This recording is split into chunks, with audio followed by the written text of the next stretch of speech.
식욕이 미쳐버린 것 같습니다. 올해 다이어트 시작한 지 얼마 안 됐는데 식욕이 폭발해서 다이어트고 뭐고 현생이 그냥 실패하는 것 같은 분들 있으시죠? 근데 저도요, 요요로 고생하던 시절에는 개걸스럽게 음식을 먹는 제 모습을 사랑할 수가 없었는데요.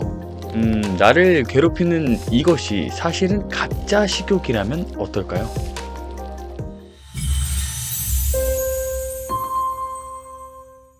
안녕하세요. 다이어트 심리학자 임동민입니다.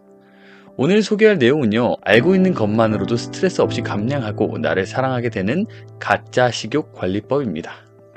이건 심리학에 기반한 내용이고요. 만약에 여러분이 이런저런 다이어트 방법들을 다 해보고 식욕을 관리하려고 애썼는데도 결국 고통받고 있다면 그런 분들에게 해결의 실마리가 되어줄 이야기입니다. 혹시 이런 얘기를 들어본 적 있으신가요?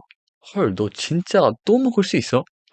저는 아직도 기억이 나는데요. 제가 뷔페에서 그런 얘기를 들으면서도 꾸역꾸역 먹고 있었는데 옆에 있는 친구는 뭐 얼마 먹지도 않고 먹고 싶은 게 없다고 그러더라고요. 그때는 그 말을 전혀 이해할 수가 없었습니다. 저게 왜 가능해? 뷔페에서 입안 가득 막 먹는 걸 어떻게 안 할 수가 있지?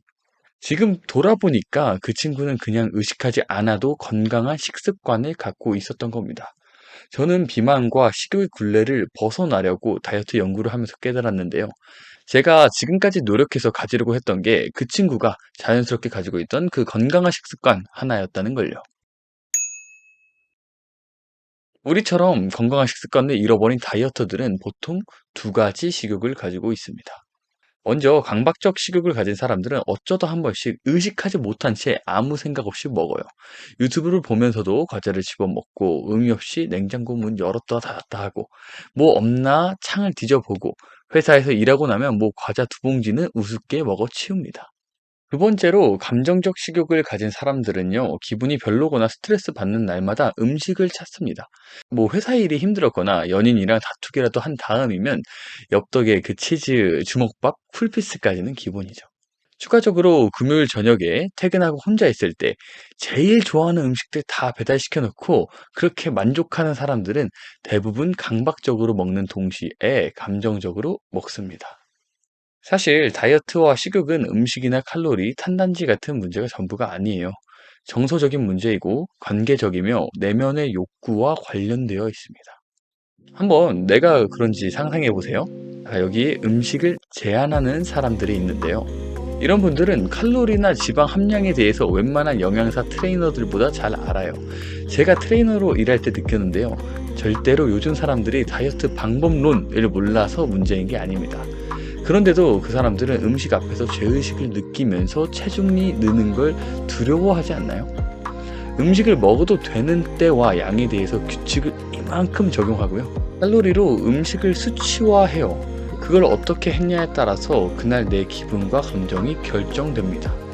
네, 제가 그랬는데요. 저는 그 오마카세에 갈 때도 전자저울을 들고 다녔거든요.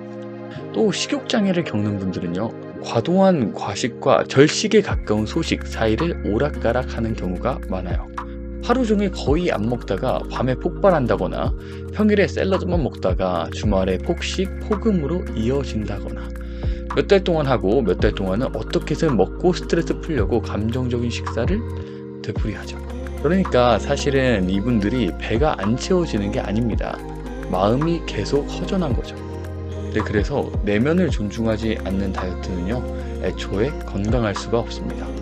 마음의 뇌는 계속 배고파지고 감정적 식사가 반복되니까 우리 쾌락 중추는 탈선해서 음식으로 더 큰 쾌락을 불러일으킬 수밖에 없어요.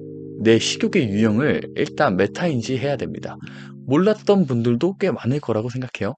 일단 인지를 해야 내면의 관리법도 알 수 있고 사는 게 편안해집니다. 진짜 식욕을 관리하고 구별하는 방법은 알고 보면 단순합니다. 내 진짜 욕구를 아는 거랑 같은 말인데요. 먼저 생리적 욕구는 배가 꼬르륵 거리면서 너무 배가 고파서 눈앞에 있는 음식 그 모든 것, 네, 음식 종류 상관없이 음식 그 자체를 갈망하는 상태입니다. 그런데 이런 상황도 한번 상상해 보세요. 할 일이 없어서 먹고 싶다든지 뭔가 기분이 공허하거나 오늘 슬프거나 실망하는 일이 있었거나 해서 집에 먹다 남은 떡볶이가 떠오를 때 있죠.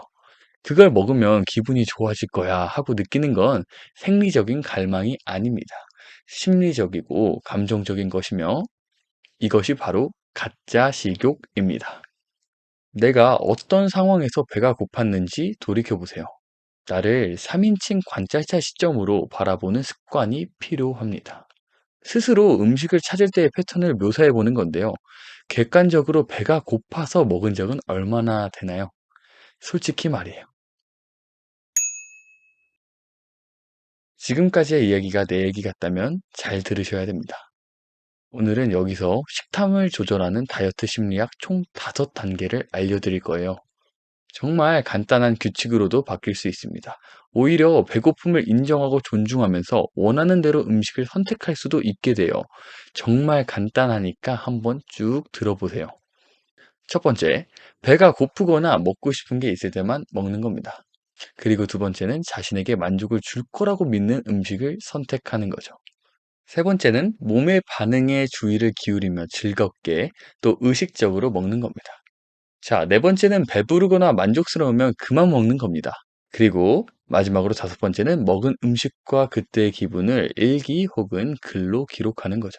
간단히 말해서 연료가 필요하다거나 엄청 먹고 싶은 음식이 있다는 몸의 신호들을 이해하는 겁니다. 그래서 다이어트는 내 내면과의 소통을 생각보다 훨씬 자주 그리고 깊게 해봐야 돼요.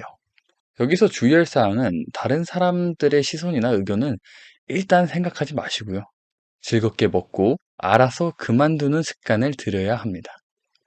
여러분들이 다이어트 방법론의 복잡한 단계와 법칙을 따라야만 한다는 그 고정관념에서 탈출해야 합니다.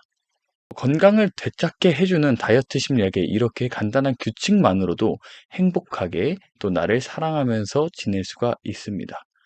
그걸 원하는 거잖아요. 같이 행복해지고 싶은 사람들이 있다면 그분들과 이 이야기를 공유하세요. 마지막으로 스스로를 사랑하지 못하는 분들을 위해 얘기하면서 이 영상을 마무리하겠습니다. 우리는요, 원래 음식의 쾌락을 느끼는 게 당연합니다. 뇌가 그렇게 설계돼 있어요. 그리고 우리 몸은 똑똑하게도 딱 원하는 욕구가 충족되면 멈춥니다. 지금까지 내가 음식에서 손을 멈출 수 없었다면 그건 내가 못나서가 아니고 내 다이어트가 잘못되어서가 아닙니다. 솔직히 사회가 어떤 특정한 다이어트 방법이라는 그 틀 안에 각기 다른 우리 개인들을 억지로 집어넣으려고 했던 경향이 있는 것 같아요. 그런 개인성을 존중하는 다이어트 심리학과 이제부터라도 좀 친해지면서 마음까지 돌보고 자신을 아껴줄 수 있기를 바랍니다. 그러면 즐겁게 건강하시고요. 오늘 영상이 도움이 됐다면 구독과 좋아요 부탁드립니다. 다음에 또 뵐게요.